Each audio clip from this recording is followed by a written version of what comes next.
రమేష్ అదేవిధంగా దానికంటే ముందు సుమన్ భాయ్ అదేవిధంగా గోవింద్ నాయక్ కావచ్చు ఇలా చాలా మంది ఎమ్మెల్యేలు ఈ ప్రాంతాన్ని చేశారు. ఈ రోజు పోయినసారి రేఖా నాయక్ ఎమ్మెల్యే గారు ఉన్నారు. వాస్తవంగా కేటీఆర్ పోయినసారి నిర్మల్ మీటింగ్ లో మాట్లాడు నేను రేఖా నాయక్ నేను డబ్బులు ఇవ్వలేదు అందుకే ఈ ప్రాంతాన్ని డెవలప్మెంట్ చేయాలని స్వయంగా కేటీఆర్ ఒప్పుకున్నాడన్న. అందుకే ఈ ప్రాంతం పూర్తి స్థాయిలో తెలంగాణ రాష్ట్రంలో కూడా ఈ ప్రాంతం నా సోదరులకు నా బిడ్డలకు ఎవరికి ఉద్యోగాలు రాక ఈ ప్రాంతం విద్య వ్యవసాయ పరంగా అన్నింటిలో కూడా వెనుకబడుతుందని ఈ సందర్భంగా తెలియజేస్తూ ముఖ్యంగా ఈ ప్రాంతంలో ప్రధానమైన సమస్యలు ఈ ప్రాంతంలో తప్పకుండా ఇంజనీరింగ్ కళాశాల కావచ్చు. ఈ ప్రాంతంలో మనం ఆల్రెడీ మేనిఫెస్టో పెట్టినాం. ఐటీడీ ఉంది. ఈ రోజు ఐటీడీలో గతంలో 32 శాఖలు ఉండే కానీ అన్ని శాఖలను కొన్ని ఎత్తివేసి కనీసం రిక్రూట్మెంట్ లేకుండా ఈ ప్రాంతం అంతా కూడా విస్మరించిపోయింది. కాబట్టి మేము కోరుకునేది ఒకటే, తప్పకుండా ఐటీడీఎల్ని ప్రక్షాళన చేయాలి. అదేవిధంగా ఈ ప్రాంత వాసులకు పోడు భూములకు పట్టాలు ఇవ్వాలి. అదేవిధంగా సదర్మట్ ప్రాజెక్ట్ గతంలో అనేక సందర్భాల్లో హామీ ఇచ్చారు. 2014-2004లో వైఎస్ రాజశేఖర గారు సదర్మట్ ప్రాజెక్ట్ విషయంలో గతంలో ప్రారంభించారు. కానీ ఈ ప్రాంత ఎమ్మెల్యేల వల్ల ఆ సదర్మట్ ప్రాజెక్ట్ ఈ ప్రాంత వాసులకు తప్పకుండా పోయింది. కడెం ప్రాజెక్ట్ ఈ ప్రాంతంలో ఆ పీరియడ్ లో కాంగ్రెస్ హయాంలో కట్టిన ప్రాజెక్ట్ 2 సార్లు తెగడానికి అయింది కానీ ఇప్పటి వరకు కూడా దాని మరమ్మతులు చేయలేదు. అక్కడ సిబ్బందిని కూడా నియమించలేకపోయారు. అదేవిధంగా ఈ ప్రాంతంలో విద్య కావచ్చు వైద్య కావచ్చు చాలా రకాల రోడ్లు లేని గ్రామాలు ఉన్నాయి. మా గర్భిణులు ఎక్కడ పడితే అక్కడ డెలివరీ అవుతున్నారు, ఎక్కడ పడితే అక్కడ చనిపోతున్నారు. కనీసం 108 కావచ్చు 104 కావచ్చు పోయినటువంటి పరిస్థితి ఉంది. కాబట్టి మేము కోరుకునేది ఒకటనా, మా ప్రాంతాన్ని విద్య వైద్య వ్యవసాయ పరంగా డెవలప్మెంట్ చేయాల్సిన అవసరం ఉంది. ఎందుకంటే ఈ ప్రాంత సోదరులందరూ కూడా ఈ రోజు విశ్వవిద్యాలయం చదవాలంటే కరీంనగర్ నిజామాబాద్ హైదరాబాద్ వెళ్ళాలి. కానీ ఈ ప్రాంతం ఆర్థికంగా వెనుకబడే ప్రాంతం, వ్యవసాయ పరంగా ఇరిగేషన్ పరంగా వెనుకబడే ప్రాంతం. కనీసం డబ్బులు పెట్టి మా పిల్లల్ని దూర ప్రాంతాలకు పంపిస్తామంటే కూడా వెళ్ళనటువంటి పరిస్థితి. మరి ఈ ప్రాంతాన్ని తప్పకుండా విద్య వైద్య వ్యవసాయ పరంగా డెవలప్మెంట్ చేస్తూ ఈ ప్రాంతంలో నాన్ ట్రైబల్ సమస్యలన్నా ఈ రోజు ఇక్కడ రాతూర్ రమేష్ ఇదే వేదిక మీద గతంలో హరీష్ రావుని పిలిపించారు. హరీష్ రావుని పిలిపించేసి ఈ ప్రాంత నాన్ ట్రైబల్ అందరూ కూడా మీ అందరికీ పట్టాలు ఇప్పిస్తా అని అందరికీ హామీ ఇచ్చారు. కానీ ఇప్పటి వరకు కూడా పట్టాలు ఇవ్వలేదు. అదేవిధంగా కేసీఆర్ అసెంబ్లీ సాక్షికి ఒక మాట మాట్లాడడం జరిగింది, తప్పకుండా నాన్ ట్రైబల్ కి ఏజెన్సీ ప్రాంత నాన్ ట్రైబల్ కి నేను ఏం చేయదలుచుకోలేను, అది నాతోటి కాదని చేతులు ఎట్టడం జరిగిందన్న. వాస్తవంగా నాన్ ట్రైబల్ సోదరులందరూ కూడా ఈ ప్రాంతంలో కాంగ్రెస్ హయాంలో ఈ ప్రాంతంలో ప్రతి నాన్ ట్రైబల్ సోదరులకి పహానీలు ఇచ్చేవారు, బ్యాంకు రుణాలు ఇచ్చేవారు, పొజిషన్ సర్టిఫికెట్లు ఇచ్చేవారు. కానీ అదే టీఆర్ఎస్ ప్రభుత్వం వచ్చిన తర్వాత పహానీలన్నీ బంద్ అన్నాయి, వాళ్ళకు బ్యాంకు రుణాలన్నీ బందుకున్నాయి. అదేవిధంగా పొజిషన్ సర్టిఫికెట్ వాళ్ళు అనేక రకాలుగా ఇబ్బందులు పడుతున్నా ఆ సమస్యని తప్పకుండా పరిష్కరించే విధంగా మీరు కూడా చర్యలు తీసుకోవాలని కోరుకుంటూ, మరి ఈ ప్రాంత ఆదివాసీ బిడ్డలు నిజంగా ఈ ప్రాంతంలో పూర్తి స్థాయిలో మారుమూల ప్రాంతం 70% గ్రామాలు అటవీ ప్రాంతంలో ఉన్నాయన్న. మరి పారిస్ వాళ్ళు కనీసం మా బిడ్డలు ఇల్లు కడతామంటే కూడా పారిస్ వాళ్ళు వెళ్ళనిస్తలేరు. మరి డబుల్ బెడ్రూమ్ ఒక్క ఇల్లు కూడా శాంక్షన్ చేస్తలేరు. చాలా రకాల మా బిడ్డలు మా చెల్లెలు పెళ్లిళ్ళయి ఇల్లు లేక చాలా రకాలకి ఇబ్బంది పడుతున్నారు. మరి నియోజకవర్గంలో ఎలాంటి ఇల్లు నిర్మాణం చేయకుండా డబుల్ బెడ్రూమ్ ఒక్క ఇల్లు కూడా రాలే. మరి ప్రతి మారుమూల ప్రాంతంలో కూడా ఇందిరమ్మ ఇల్లు ఇచ్చినాం, అన్ని రకాల డెవలప్మెంట్ చేసినామన్నా. మరి ఈ ప్రాంత లంబాడి సోదరుల్ని ఈ ప్రాంత ఆదివాసీ బిడ్డల్ని ఈ రోజు కేసీఆర్ గారు విస్మరించారన్నా. ఎందుకంటే ఈ ప్రాంత ఆదివాసీ బిడ్డలు కావచ్చు ఈ ప్రాంత లంబాడి సోదరులు కావచ్చు రాజకీయంగా ఎదగకూడదు.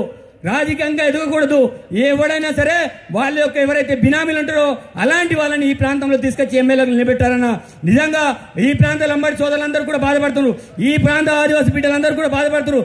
ఈ ప్రాంతంలో పుట్టిన ఆదివాసీ బిడ్డ కావచ్చు ఈ ప్రాంతంలో పుట్టిన లంబాడి బిడ్డలు కావచ్చు టికెట్లు ఇవ్వకుండా ఎవరినో ఎన్ఆర్ఐని తీసుకొచ్చి ఇక్కడ పెట్టారన్నా.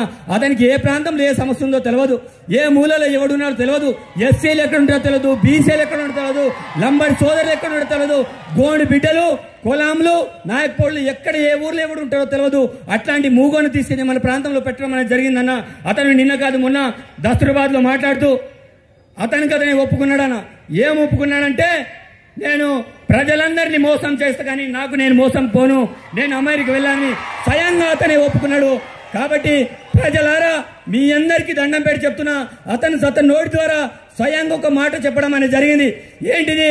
తప్పకుండా మీ అందరినీ మోసం చేస్తా మళ్ళా అమెరికా పారిపోతానని అతని మాట మాట్లాడడం జరిగింది. ఇది వాట్సాప్లో కావచ్చు టీవీలలో కావచ్చు అంతా కూడా రావడం అనేది జరిగింది.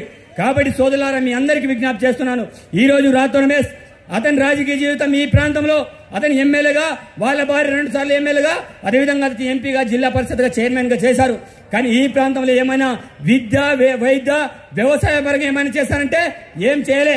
కళాశాలలు ఏర్పాటు చేసుకున్నారు, అతను సామ్రాజ్యాన్ని స్థాపించారు, భూములు కబ్జాలు చేసుకున్నారు, అనేక భూములు సంపాదించుకున్నాడు. కానీ ఈ ప్రాంతానికి ఏం చేయలే, మరి వాళ్ళ భార్య కూడా ఏం చేయలే.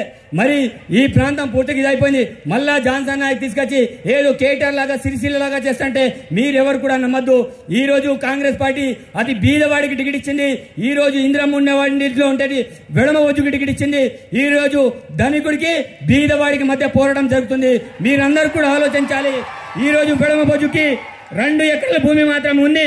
1 ఎకరం 38 గుంటలు మా అమ్మ నాన్న సంపాదించిన భూమి. మరి జాన్సన్ నాయ్కి 200 కోట్ల పైచిలకు, రాతు రమేష్ కు 200 కోట్ల కంటే పైచిలకు. మీరు మరి ఇందిరమ్మ ఇంట్లో ఉంటే ఆదివాసి బిడ్డ వైపు ఉంటారా, లేకపోతే అమెరికా పారిపోయే జాన్సన్ వైపు ఉంటారా? మీరు ఆలోచన చేస్తారని కోరుకుంటూ సోదరులారా, మీకు ఫైనల్గా ఒకటే విజ్ఞప్తి చేస్తున్నాను. వీళ్ళందరూ వచ్చుకొని కేవలం మా వెంట డబ్బు ఉంది, మేము డబ్బుతోటి మీ అమ్మని బర్రెలాగా గొర్రెలాగా మిమ్మల్ని అందరినీ కొనుగోలు చేసుకొని మీ అందరిలాగా ఓట్లు వేయిద్దామని వాళ్ళు చూస్తున్నారు. వెడమ బొజ్జు దగ్గర డబ్బు లేవు, మరి అతనికి ఉండడానికి ఇల్లు లేదు, ఏదేదో చేయాలని ప్రయత్నం చేశారు. నేను రాజకీయంలో వచ్చిన తర్వాత 6 నెలలలోనే నా ఇల్లును కూడా కాలబెట్టారు. కానీ నేను ఎక్కడ కూడా తగ్గకుండా మీకోసం మీ సర్వీస్ చేయడానికి ఈరోజు మీరందరూ కూడా భారీ మెజార్టీతో గెలిపిస్తే తప్పకుండా 5 సంవత్సరాల పాటు మీకు సేవ చేయడానికి నేను సిద్ధంగా ఉన్నాను తెలియజేస్తూ మీ అందరి ఆశీర్వాదం ఎల్లప్పుడూ ఉండాలి. ఈ యొక్క ఎన్నిక ఒక ధనవంతుడికి ఒక బీదవాడికి, ఈ ఎన్నిక ఒక ధనవంతుడికి ఒక బీదవాడికి, మీరందరూ కూడా బీదవాడిపోయి ఉంటుంది. నన్ను ఆశీర్వదిస్తారని కోరుకుంటూ ఈ అవకాశం ఇచ్చినందుకు ధన్యవాదాలు తెలియజేస్తూ, మరి రేవంత్ అన్న ఆశీస్సులు ఎల్లప్పుడూ నా మీద ఉండాలి అన్న. తప్పకుండా ఈ ప్రాంతంలో నేను ప్రతి ఒక్కరిని చర్చిస్తూ ఎస్సీలు కావచ్చు, బీసీలు కావచ్చు, ఓసీలు కావచ్చు, వాళ్ళ సమస్యని మీ దృష్టికి తీసుకొస్తా. వాళ్ళందరూ కోరుకునేది ఒకటే, మీరైనా 33 సంవత్సరాల తర్వాత అతి చిన్న వయసులో నీకు అవకాశం వచ్చింది నాయన, నువ్వు తప్పకుండా గట్టిగా ఉండు. ఎందుకంటే నాకు అనేక రకాల నా మీద కామెంట్లు చేశారు. వెడమ బొజ్జు అనేవాడు అమ్ముడు పోతాడు, తప్పకుండా 2 కోట్లు ఇస్తే ఆ టికెట్ నమ్ముకుంటానని నా మీద ప్రచారం చేశారు. అన్న, నేను నమ్ముకున్న దేవత మీద ప్రమాణం చేసి చెప్పిన, జంగుబాయి మీద ప్రమాణం చేసి చెప్పిన, ఈరోజు కెస్లాపూర్ నాగర్ మీద ప్రమాణం చేసి చెప్పిన, ఇప్పటికీ చెప్తున్నా రేవంత్ అన్న ముంగట, నేను రేవంత్ అన్న ముంగట ఇంకో మాట చెప్తున్నా. ఈ రోజు వెడమ బొజ్జు అనేవాడు అమ్ముడు పోయే వ్యక్తి కాడు. చచ్చిపోతే ఇలానే చచ్చిపోతే తప్ప జీవితంలో నాకు వేరే ఆశ లేదు. తప్పకుండా కోరుకుంటూ, తప్పకుండా ఒక నిజాయితీ లీడర్గా, రేవంత్ అన్న శిష్యుడుగా తప్పకుండా మీకోసం 5 సంవత్సరాలు సేవ చేయడానికి సిద్ధంగా ఉన్నానని తెలియజేస్తూ సెలవు తీసుకుంటున్నాను. ధన్యవాదాలు మిత్రులారా.